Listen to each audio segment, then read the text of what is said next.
So, hi, I'm Melissa Anders. I've created a first principle series for women in STEM to share with you the best professional and personal growth tools that I've learned and everything that I wish I had been taught in school and has taken me more than 20 years to learn.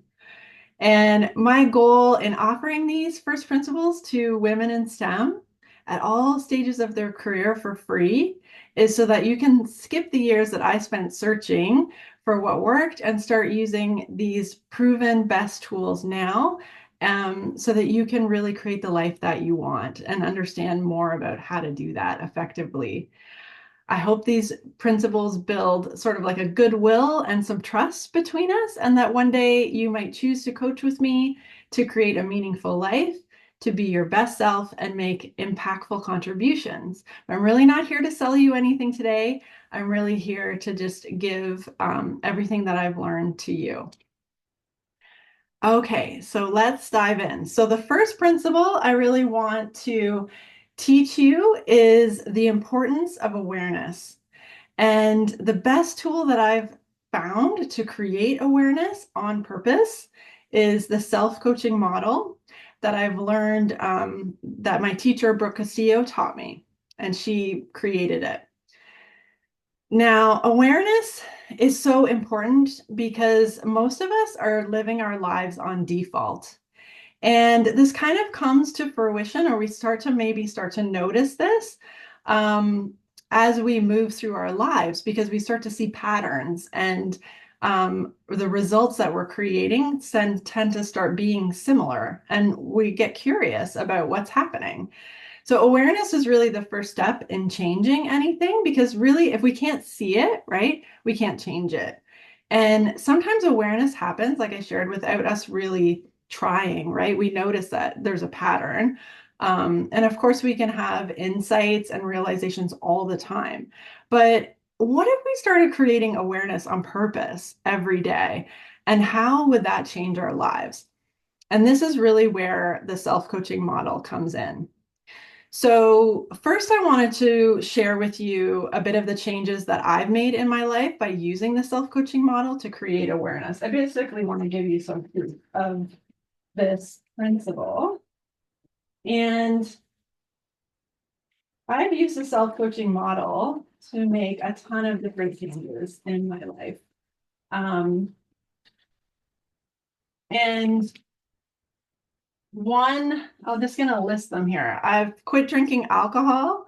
So I was socialized very much with drinking alcohol, drank starting as a teenager, and quit drinking alcohol completely by using this model and creating awareness for myself.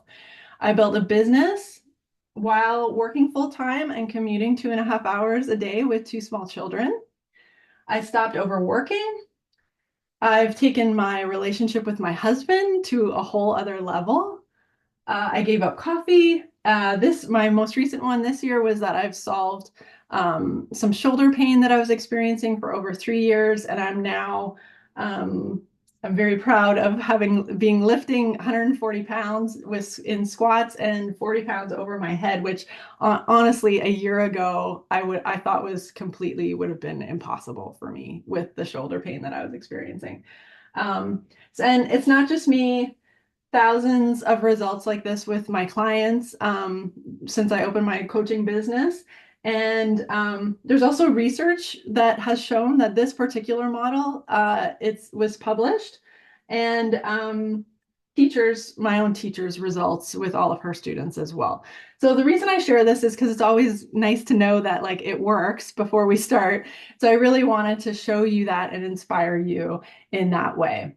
So now let's get into what the self-coaching model is. And what it does is it really organizes everything that's going on in our lives. Okay. And it's organized into these 5 different areas. And the 5 areas are circumstances, thoughts, feelings, actions, and results. And the purpose of the self coaching model is really to create awareness around what's happening for us. Okay, so what I'm going to do first is I'm going to define each of these. And then we're going to go into some examples of self-coaching models. And then I'm also going to show you how to practically use it and get started. Okay. So the definitions of each of these. So the definitions for circumstances are neutral facts, or the circumstances are neutral and they're facts. You can think of them like data, they're metrics. So it can be an event or numbers, something someone said, but it's something that everyone would agree on in a court of law. Okay. Now, our thoughts are our opinions about our circumstances. They're the interpretations that we make, what we make a certain situation mean. And my favorite definition of a thought really is like a sentence in your mind, right? It's like a sentence floating through your mind. So that's thoughts. And then our thoughts create our feelings. So our feelings, that's actually, I'm going to slow down on that because that's actually really important. So our thoughts are what create our feelings, not our circumstances. So we have a circumstance, it's neutral until we have a thought about it, and that creates a charge or a vibration in our body, and that's our feelings. Okay, so our feelings are vibrations in our body. I like to think of them as charges, like a charge. And we have all sorts of emotions that we can label with language, right? And in our, and we've, I'll call it, we call it our F line, T line, C line. So in our F line for feelings, we like to use one word to describe. Then our feelings are like the fuel for our action or inaction. So it's really what you're doing or what you're not doing. It's your behavior. It's what, if anyone was to observe you as an external person, what they would see you doing or not doing. That's what goes into your action line. And then your actions, we look at all the actions, we look at everything you're doing and not doing. And then we look at what's the sum of those actions? What are we creating when we behave in that particular way under these circumstances, which trigger this thought, feelings, behavior, and results? So our results are really the outcome that's created by the sum of the action or the inaction. And they often start with I created or this is what I make by doing all of these actions. Okay. So we're going to go into next, we're going to do an example. And we call when we're doing self-coaching models, or sometimes we just call them models.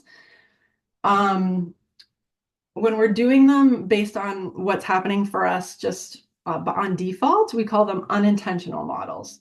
And this is just like our unconscious way of being in the world. And it's all based on our past experiences, thoughts, beliefs we've picked up along the way, and just really our default programming. It's almost like a computer, right? We have a certain code that's been running, and these programs are running, and we keep creating the same results.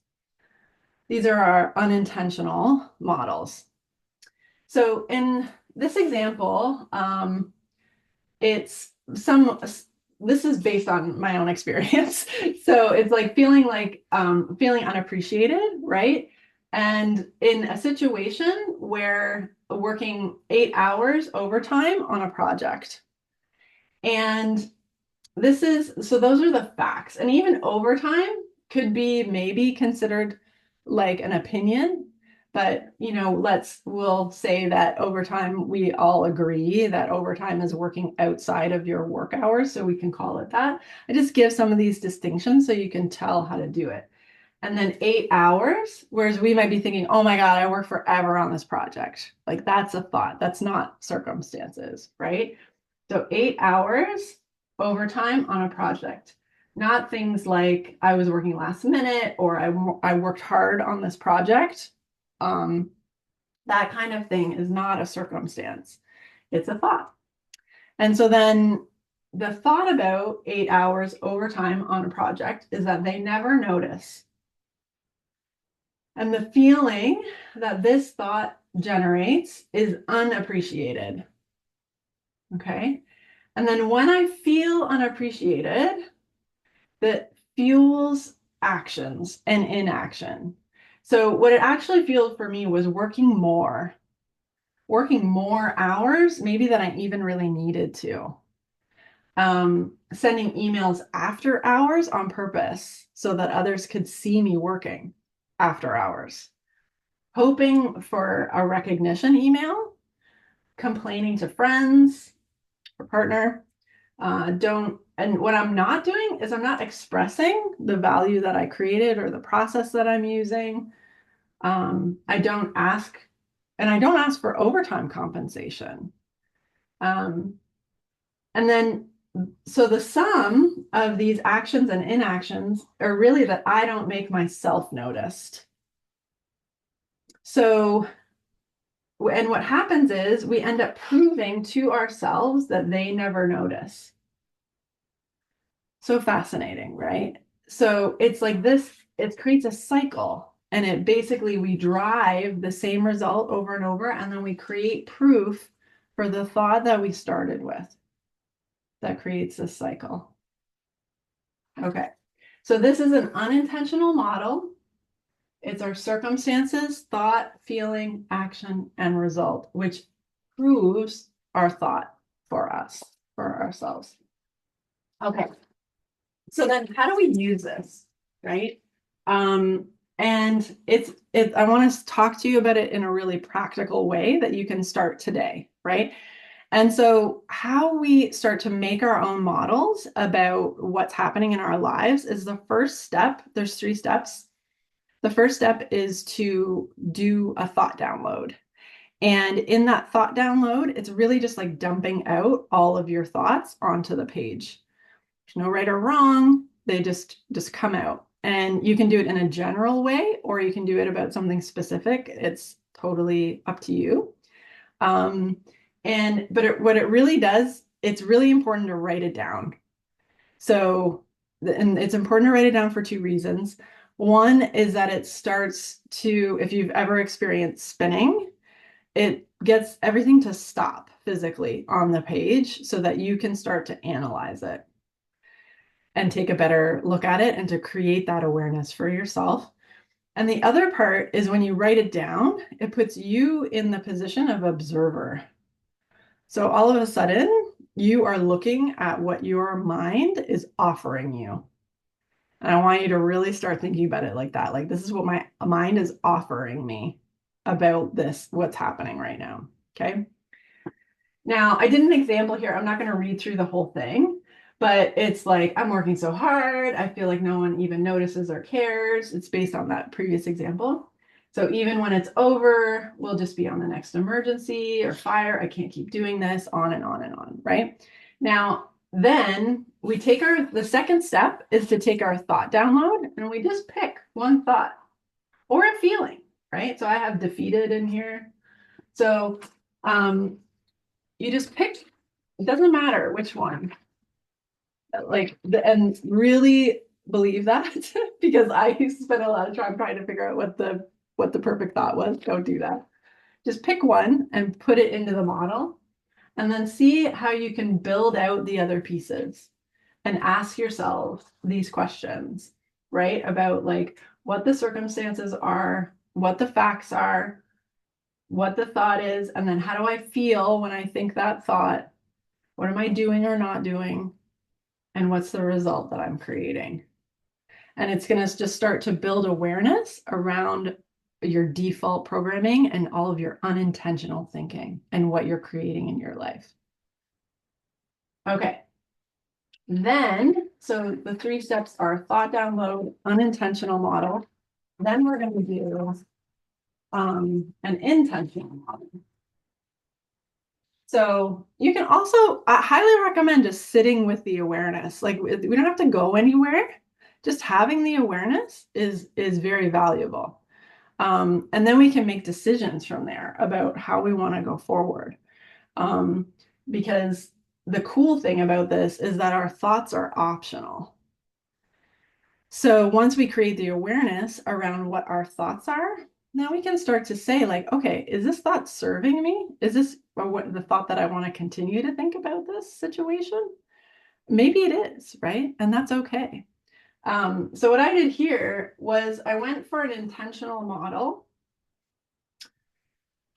and I started in the F line and in the feeling line. What I really wanted to do is just feel more neutral about it, like just to get the work done and move through the process of having something that I knew I was going to be working overtime for.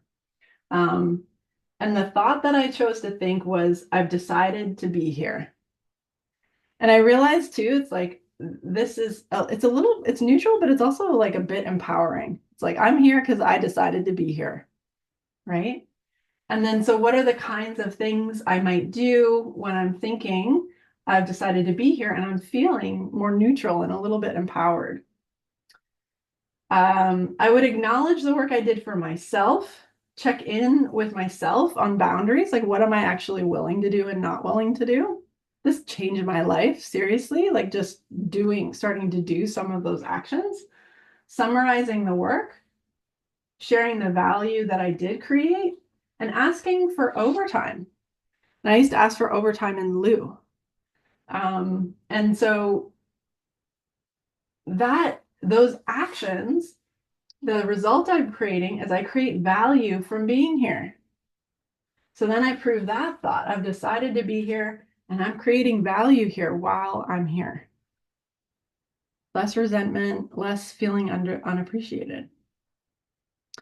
And so those are the 3 steps to start working with the self-coaching model once we understand what it is. It's a thought download, the unintentional model and the intentional model. And in summary, the self-coaching model, we have those circumstances that we can't control that trigger our thoughts, which we can control, more on this next time, that produce feelings that generate our action or interaction and create the results that we want in our lives. And so the big idea here really is that we all have these default thoughts, whether the unintentional models that shape how we feel and how we act. But by creating the awareness and then choosing intentional thoughts, we can actually change the result. And it's not about changing your actions. I mean, you might have found this before, when you're trying to change a habit, it can be very challenging and it doesn't stick. And it's because we're trying to change this without changing what's upstream, we're trying to change the action line without changing the thoughts and the feelings that are driving the behavior. And so this will change everything in terms of habit forming, and just what you actually want to create in your life. And so in conclusion, to wrap up, what I really want to offer you is to start using this process to create awareness every day. And what I would recommend is just setting a goal for 60 days that you'll do a thought download and do an unintentional model. And if you want to do an intentional model, do an intentional model. Honestly, there's so much low-hanging fruit when you start to do this work that it's going to blow your mind. And it's also the way through the hard stuff too. And this is exactly where to start. So when you do a thought download, you're going to identify the unintentional model and then see how shifting your thoughts can change your feelings, actions, and results in an intentional model. Okay. And I promise, as you practice this and create awareness, you'll see the power of changing your thoughts just by creating the awareness, not even by like practicing your thoughts on purpose, which we'll talk about too, but like just having the awareness that's like, oh, I'm thinking about it this way. Oh, what if I thought about it this way? Oh, how would that change things for me? This has completely transformed my life, and I know it can change it for you too. And yeah, I'm so excited for you. And so wishing you well until next time. And oh, last piece, if what comes up for you when I talk about like, let's do it for 60 days, if that feels hard, do a thought download about doing it for 60 days. See what comes up for you. Do an unintentional model and an intentional model. Okay? So wishing you well, and we'll see you next time.